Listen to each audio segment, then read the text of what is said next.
Lo decíamos en los títulos del principio, hay novedades en el caso Franco Casco con relación a la situación de las personas que estuvieron implicadas y detenidas, que después tuvieron a favor el fallo judicial que los dejaba en libertad, y ahora nuevamente se pone en duda esa libertad por algunas actualizaciones en la causa de parte de algunos de algunos responsables de la justicia, que determinan que tiene que volver a analizarse el caso. Al respecto está trabajando una asociación civil que se llama Inocente Colectivo, que se desempeña, según su web, en las injusticias justamente de la justicia en algunas situaciones, y que acompaña a estas minorías que de manera irregular continúan en procesos judiciales, cuando no detenidos. El presidente de esta asociación civil es Hugo Álvarez, es hermano de Diego Álvarez, uno de los implicados en el caso de Franco Casco, y le hablamos para conocer qué está sucediendo con la causa y también cuáles son los argumentos, tanto de un lado como del otro, para reclamar su posición. Buen día, ¿cómo estás? Buen día, Guillermo. Un saludo para vos y para toda la audiencia de REC. Un gusto saludarlos. Bien, bien, bien. Bueno, conociendo las últimas novedades, ¿no?, del caso Casco, queremos saber cuál es la situación de los implicados ahora, y también por qué se está pidiendo ya el sobreseimiento, o cómo actúa Inocente Colectivo en estas causas. Mira, Guillermo, yo creo que hay que aclarar dos cuestiones que son fundamentales. Ujú. Una, la primera de todos, es que Casación lo que está haciendo ahora, primero, que esto que a lo que llegamos no es que se haya reabierto el caso no se cerró. Ujú. Todas las personas que conocen cómo funcionan los procesos, sabemos que siempre hay una sentencia de un tribunal. Existe el derecho, tanto sea de la defensa como de la persona que acusa, o de este caso de los entes, que son la Fiscalía y algunas querellas institucionales, a que se revise esa sentencia. Entonces se está revisando esa sentencia, el tribunal que revisa la sentencia es Casación, que es el máximo tribunal penal del país, y en este punto lo que está diciendo Casación es que necesita o que pide que se haga una argumentación un poco más grande de la sentencia. No está diciendo en ningún punto de que tiene que haber una absolución distinta a la que hubo o una sentencia distinta a la que hubo, que ahí es donde se está a veces malinterpretando, Ujú. sino lo que está diciendo Casación es que necesita que el fallo en cuanto a la argumentación, hubo muchas cuestiones que se suscitaron durante el debate, la mayoría de la gente sabe que fue un juicio que duró casi 2 años, los jueces escucharon a más de 300 testigos, tuvimos 75 audiencias, y quedó patente y quedó demostrado que detrás de la muerte de Franco Casco hay una causa armada. ¿Y por qué quedó patente? Porque los mismos jueces federales absolvieron a estos trabajadores de culpa y de cargo. Significa que ellos consideraron que el delito no existió, Ujú. que nunca había pasado esto. Y este análisis es muy minucioso, es muy puntilloso. Ya te digo, duró 2 años de juicio, toda la prueba estuvo arriba de la mesa. Ahora mismo lo que dice Casación es que necesita que se dé respuesta inclusive a cuestiones que para los jueces fueron especulaciones de la contraparte. Entonces Casación lo que pide es que haya un fallo más amplio. Entonces, por ahí dejar un poco en claro, porque se están empezando a tejer distintas Ujú. especulaciones que tienen que ver con que el caso se reabrió, o Sí, que Casación está mandando que se haga una condena. Eso no es así. bien. Eso es un error. Esa es una. Y otra, se está empezando a utilizar nuevamente, políticamente, el caso para intentar atacar al gobierno provincial, cuestión que llamamos a toda la sociedad que esté alerta, porque la gente que estuvo detrás del armado de este caso, armó este caso justamente en un principio para atacar al gobierno socialista en aquel momento, que era el gobierno de Miguel Diche. Y luego siguió más adelante, y durante los 4 años de la gestión anterior, donde estuvo el ministro de Seguridad Marcelo Saín, hubo otras causas armadas similares en donde se pretendió, digamos, probar algún tipo de participación policial, pero allí en ese punto nunca se atacó al ministro Marcelo Saín. Digamos que esta causa es netamente política, tiene un comienzo político. Entonces, lo que tiene que estar enterada la gente es que ahora que están justamente la sentencia se va a revisar, va a haber muchos actores políticos que van a querer atacar nuevamente al gobierno, utilizar la causa de forma política, cuando no tiene por qué serlo. La causa está claro, quedó demostrado ante el Tribunal Federal que fue una causa armada, que estos trabajadores son inocentes, y no tenemos la menor duda de que la sentencia se volverá a revisar y va a volver a ser una sentencia de absolución. Ujú.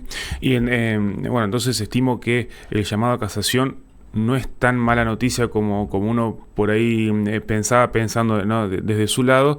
La pregunta que hago ahora es Si vos decís que es una causa armada, quienes las armaron supuestamente, ¿sufrieron alguna consecuencia? ¿Deberían sufrirla en el caso que el fallo quede firme de que no tienen nada que ver los implicados? Bueno, yo creo que esa parte es fundamental lo que estás preguntando, porque justamente se pide una revisión exhaustiva del caso, que te digo, no tenemos la menor duda que volverá a ser una sentencia de absolución, porque una vez que este fallo quede firme, va a haber un montón de personas que van a tener que, digamos, a ver, hacerse cargo de un montón de cuestiones que plantearon, que dijeron, incluso que armaron, empezando en aquel momento por el defensor general, que fue Gabriel Gannon, quien Ujú. fue quien inicia todo esto, de cierta forma, que en aquel momento, inclusive siendo defensor provincial y teniendo un cargo público, él mismo era el primero que participaba en las manifestaciones y se presentaba en las plazas a cantar "Yo sabía que a Franco Casco lo mató la policía". Ujú. Así, desde aquel momento, toda la causa giró, hizo un giro político a atacar al gobierno provincial de aquel momento, que era un gobierno socialista, y posteriormente se dieron un montón de ataques gratuitos que tuvieron que ver justamente con desestabilizar el gobierno. Utilizaron esta causa. Hay un montón de personas que estuvieron detrás del armado, hay un montón de personas que, digamos, tuvieron algún tipo de connivencia. A mí se me ocurre ahora Norma López, Lewandowski, en cierto punto también Marcelo Saín, el diputado ahora nacional Eduardo Toñoli, un montón de gente que hizo comentarios o que puso un grano de arena para que esto subiera la atención y finalmente el Tribunal Oral 2 lo que decidió es la absolución de estas personas en base a muchísima prueba.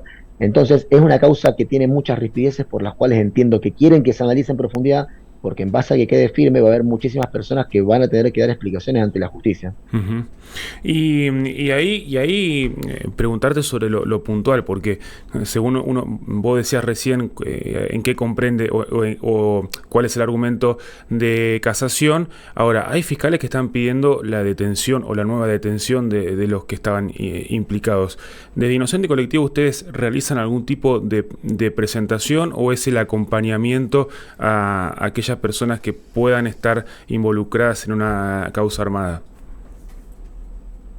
Mira, Guillermo, nosotros tenemos distintas áreas de trabajo en Inocente Colectivo. Primero, lo que empezamos a dilucidar y a ver en todos estos casos, que más allá de la parte judicial o de lo jurídico, Ujú. existe realmente una construcción de la culpabilidad por mecanismos que no son jurídicos, particularmente en contra de trabajadores policiales. Una de esas aristas son aristas culturales, son aristas históricas, son aristas políticas, militantes, sociales y mediáticas, porque en el caso de Franco Casco, por ejemplo, que es lo que estamos hablando, hubo una construcción, digamos, hubo una preverdad. Primero, mediáticamente, se vendió la idea de que estos trabajadores eran culpables, mediática y políticamente, por todo lo que ya dijimos antes. Entonces, el trabajo que hacemos con el Inocente Colectivo a nivel nacional tiene que ver con informar a todas las personas que son víctimas de este tipo de armados de causa, de que salgan a la calle, de que se manifiesten, de que hagan movidas que tengan que ver con lo social, con lo mediático, que cuenten su parte. En estos casos, mayormente, cuando vos buscas información en Internet, hasta antes de la aparición de Inocente Colectivo, siempre encontrabas únicamente información de la gente que te acusa. Si a vos el día de mañana te armaran una causa y van a buscar sobre tu caso, simplemente le van a dar la voz a la persona que te está acusando. Pocas veces te dan la voz a vos para que vos digas lo que tenés para defenderte, cuáles son tus argumentos. Desde Inocente Colectivo hacemos una concientización social sobre lo importante que es salir a los medios, y para salir a los medios muchas veces pedimos que se salga a la calle de forma democrática, transparente, pacífica, para que justamente hagas un poco de ruido y que la gente te pregunte o algún medio se acerque a preguntarte. Porque muchas veces si te denuncian, lo primero que va a pasar es que le van a dar la voz al denunciante, no te van a dar la voz a vos. Eso con el Inocente Colectivo somos muy puntillosos en pedirle a la gente que no se quede, que salga y explique su versión. Y otra de las aristas que tenemos es la función de amicus curiae, amigo del tribunal. Nosotros ya a nivel nacional nos hemos presentado delante de muchos tribunales donde como asociación podemos exponer nuestra opinión en distintos casos a fin de que, digamos, tener una participación social republicana y más amplia de lo que es, digamos, la cuestión de administración de justicia. Entonces nos presentamos ante los tribunales para emitir nuestras opiniones en distintos casos. Lo hicimos en el caso Casco, lo hicimos ante Casación y lo estamos haciendo a nivel nacional. Así que se consideran bastante las opiniones que tiene la asociación, porque justamente tenemos una mirada un poco más amplia, que no es una mirada únicamente jurídica, sino sabemos que esto también, lamentablemente, a veces es un fenómeno político, mediático, social y cultural. Sí, quería detenerme en este caso, o al menos ustedes que están más cerca de la causa, en la causa de muerte de Franco Casco. Lo que dicen cuando liberan a los implicados es que se llega a determinar de qué y por qué muere Franco Casco, o eso también queda o solamente se comprobó que los implicados no tenían nada que ver. Bueno, mirá, en cuanto a lo que, esto es muy importante lo que planteas. Yo te digo, en el caso de Franco hubo 4 autopsias. Si vamos a la cuestión científica, hubo 4 autopsias. En las 4 autopsias se determinó una muerte, se habló de una muerte indeterminada. Quiere decir que no se pudo llegar a determinar. Ujú. Pero cuando estuvimos en juicio, en la parte del juicio, que es lo que te digo, eh, fue un juicio casi 2 años, duró, hubo 75 audiencias, más de 300 testigos, testigos que venían de la morgue de la Corte Suprema de Justicia de la Nación, o sea, peritos expertos. Habló una de ellas, que fue Adriana Dario, que fue la histopatóloga, que fue quien revisó las cuñas de pulmón, las muestras que mandaban de cuña de pulmón de Franco, y ella fue muy clara al decir que acá lo más probable es que había una muerte por ahogamiento, que Franco se había ahogado, que lo único que le faltaba a ella para ponerle nombre y apellido para terminar de determinar esto de forma ya científica y contundente eran las muestras de diatomeas. ¿Qué pasaba con las muestras de diatomeas? Las diatomeas son unos organismos que entran cuando vos aspiras agua, te entran y se quedan algunas partes, quedan en el corazón y otros quedan en el fémur, en distintas partes que los médicos pueden hacer una revisión. La muestra de diatomea no se pudo analizar de forma científica porque no se extrajo la suficiente muestra de médula. ¿Sabés quién tomó esa muestra de médula? El mismo perito que designó la querella, el mismo perito que designó Gabriel Gannon. Es decir, que si en el momento que el perito ese que designaba la querella hubiese sacado la suficiente cantidad de médula, que eso fue una medida que se hizo en 2015, se hubiese sabido de forma contundente que Franco había muerto ahogado, por lo cual se hubiesen ahorrado un montón de desgastes jurisdiccionales, porque ya en 2015 hubiésemos sabido que Franco Casco había muerto ahogado. Esta perito experta dijo, mirá, la muestra de diatomeas dio negativa, pero porque había poca cantidad de diatomea. Pero Ujú. todos los indicios que hay, a mí me afirman de que esta persona murió ahogada. Eso se lo dijo frente a los jueces, Guillermo, por eso Ujú. creo que los jueces también fueron tan contundentes en su sentencia. Si me preguntás científicamente, no lo pudieron determinar porque faltaba solamente eso, y eso se vio truncado por, digamos, algo que por un error o no Ujú. error, por algo que hizo a propósito de que cometió la querella. Entonces hoy en día la muerte está puesta como indeterminada. Lo importante que la gente tiene que saber es que dentro de esa muerte indeterminada se descartó que Franco haya tenido cualquier lesión, no tenía una sola lesión en el cuerpo, con lo cual sigue siendo absurdo que hablen de que murió bajo tortura. Por eso los jueces también lo vieron y toda esa prueba sigue estando. Por eso confirmamos que va a haber otra sentencia de absolución. Confiamos en la justicia y no tenemos duda que va a ser así. Bien, y me queda la otra parte, y en relación a el contacto que pudo haber tenido Franco Casco con los efectivos, con estos 17 implicados, ahí a qué conclusión se llega. Mirá, yo no quiero a lo mejor contar toda la historia desde el principio para no robarles tiempo, pero fue muy sencillo. Franco Gasco estaba en la casa de sus familiares, él vino a visitar a sus familiares el día 6 de octubre, se retira de la casa de sus familiares, según se deja entrever en los mensajes que tienen, hay un marco de conflicto de él con sus familiares en Rosario y con los familiares en Buenos Aires que no querían que se fuera de la casa. Franco Casco se va de la casa, la noche del 6 duerme en la calle porque no se ubica para llegar a la estación Rosario Norte, se inventó y se dijo que había ido directo a la estación Rosario Norte y algo que quedó demostrado. Franco no sabía, no tenía ni dinero ni medios para llegar, estaba a 50 cuadras de la estación Rosario Norte, esa noche duerme en la calle y al día siguiente se lo ve merodeando en la zona en Rosario, en una zona que está cercana a la estación de trenes, que luego también se especuló de que quería llegar hacia ese lugar para poder acceder a un tren sin tener que pagarlo porque no tenía dinero, y en esa zona, que en Rosario es la zona de Catamarca, el 3900, lo visualizan con otra persona y hay un vecino que lo ve en una situación sospechosa y da llamado a la comisaría séptima. Y a partir de ahí inicia todo el proceso, por lo cual se acercan 2 trabajadores policiales, lo van a identificar, hay una situación de resistencia de Franco con ellos y él termina detenido ese día 7 de octubre. Entra demorado a la 1:15 de la comisaría séptima, hay consultas con un fiscal, hay fotografías, se le toman las huellas dactiloscópicas, se confirmó que existió un sumario policial cierto el día 7 de octubre y Franco después recupera la libertad a las 10. Y a partir de ahí empiezan a aparecer videos donde se lo ve caminando por la calle a Franco Casco por todo Rosario. Aparecen videos en la zona lógica donde él podría haber hecho el camino de vuelta hacia la casa de sus familiares, aparecen videos frente a la cancha de Central. Esos videos, Guillermo, fueron peritados por 7 expertos, los cuales dijeron que ese, en rasgos generales, era Franco Casco. Digamos, hay un montón de cuestiones de las cuales el tribunal se valió para dar una sentencia de absolución. Por eso sobre eso no queda ninguna duda y te vuelvo a decir, como esa prueba está, y esa prueba no se puede cambiar, pueden darle 1000 vueltas, pero siempre vamos a llegar a lo mismo, porque en cierto punto los jueces tienen que hacer una operación, que no te digo que sea matemática, pero una operación de lógica, de sentido común, de experiencia, y en ese sentido va a volver a haber una sentencia de absolución. Bien, bien, bueno, es interesante este punto para poder de alguna manera suponer qué va a suceder con esta decisión de casación y también, bueno, más allá de los pedidos de los fiscales, la carga de la prueba y todo lo que hace a la causa y está bueno poder haber hablado con vos. No sé si querés agregar algo más. Sí, sí, porque veo el Zócalo que hizo lo de pedir la detención y me lo habías preguntado antes y perdóname que me divague en el sentido de que es muy amplia la causa. En cuanto al pedido de detención, hay un pedido de detención, un solo pedido de detención, porque no sé, recordamos que tenemos una querella institucional, que es el Ujú. Ministerio Público de la Defensa, una querella privada, que es la del doctor Salvador Vera y el doctor Campana, y el Ministerio Público Fiscal. El único que pidió la detención es el doctor Fernando Arrigo, que es el fiscal, Fernando que Rigo. yo, sinceramente, con todo el respeto que merece el Ministerio Público Fiscal, en el caso particular del doctor Arrigo, él tiene una cuestión ya personal en contra de estos trabajadores. ¿Por qué una cuestión personal? Porque el doctor Fernando Arrigo, que es una persona que viene de Buenos Aires, que si ustedes se acuerdan de la tragedia de Once, él fue el fiscal en aquella tragedia, el fiscal de la Ujú. tragedia de Once, que actuó con mucha solvencia y que en aquel momento lo denominaron el fiscal del pueblo. Es una persona, digamos, muy reconocida en Buenos Aires y sinceramente le ha sentado muy mal, no le ha gustado que dos jueces federales de Rosario le hayan dado una lección de derecho procesal y penal.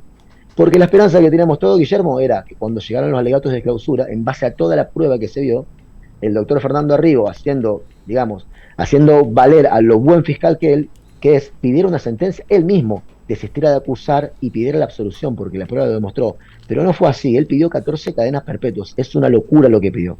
Y el tribunal falló por una sentencia de absolución de culpa y cargo. Eso le molestó profundamente al doctor Fernando Arrigo, por eso entendemos que él es el que tiene una cuestión personal, una cuestión encarnizada, y ha pedido la detención de los trabajadores policiales. Y yo te digo esto, estos trabajadores policiales estuvieron detenidos 6 años, cuando en Argentina el máximo para la prisión preventiva son dos Ujú. años.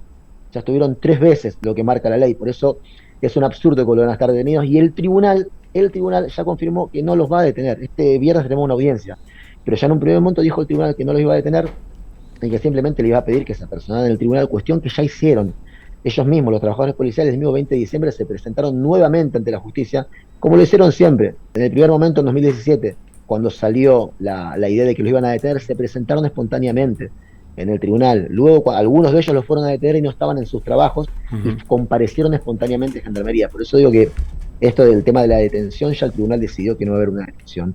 Y por segundo, entendemos que es un atropello del Ministerio Público Fiscal, de querer detener a personas que ya estuvieron 6 años detenidas y que fueron declaradas inocentes. Por eso también como asociación vamos a estar muy firmes, confiando en la justicia, en que por supuesto no se los va a detener y que en este caso va a haber, si hay un nuevo proceso, que haya un nuevo proceso, pero no tenemos duda de que va a ser una nueva sentencia de absolución porque toda la prueba lo amerita y porque el Tribunal Oral Federal 2 así ya lo dijo en una ocasión y seguro que lo va a volver a hacer. Bien, bien, Hugo, te mandamos un abrazo. No quería dejar de saludarte, pues ya se está por cortar el Zoom, el tiempo nos apura, pero que quería agradecerte por nada, por prestarte a explicarnos cuestiones del pormenor, de los pormenores de la causa y estaremos siguiéndolo porque, bueno, fue un tema de acá, de la radio, de todo este tiempo y estaremos seguramente en contacto en un futuro cercano para ver cómo avanza, pero bueno, te mandamos un abrazo y estaremos atentos a las novedades. Muchas gracias, Guillermo, y un saludo a toda la audiencia de RAI. Muchas gracias, Hasta chicos. luego, un abrazo. Ahí estaba, Hugo Álvarez es el presidente de Inocente Colectivo, esta asociación civil que interviene en casos donde presuntamente hay alguna irregularidad en la detención y en las causas, vamos a poner comillas, armadas contra personas y con todo lo que hay para discutir, ¿no? Sobre, más allá del caso Casco, sobre las prisiones preventivas, sobre el tiempo de la prisión preventiva, sobre también a veces la facilidad con que a alguien se le limita su derecho a la libertad y que en este caso, bueno, ha llegado a una sentencia en segunda instancia absolutoria con 6 años de prisión para algunos de ellos y que Casación ahora llama a establecer un fallo un poco más amplio como explicaba, pero de parte de una de las fiscalías piden la detención y la prohibición de salir del país y otras restricciones para algunos de los implicados. De todas maneras, esto será algo que veremos en un futuro cercano cómo se resuelve, si bien, como dijo recién Hugo Álvarez, no habría peligro de estas detenciones por justamente la decisión del tribunal que está interviniendo en el caso.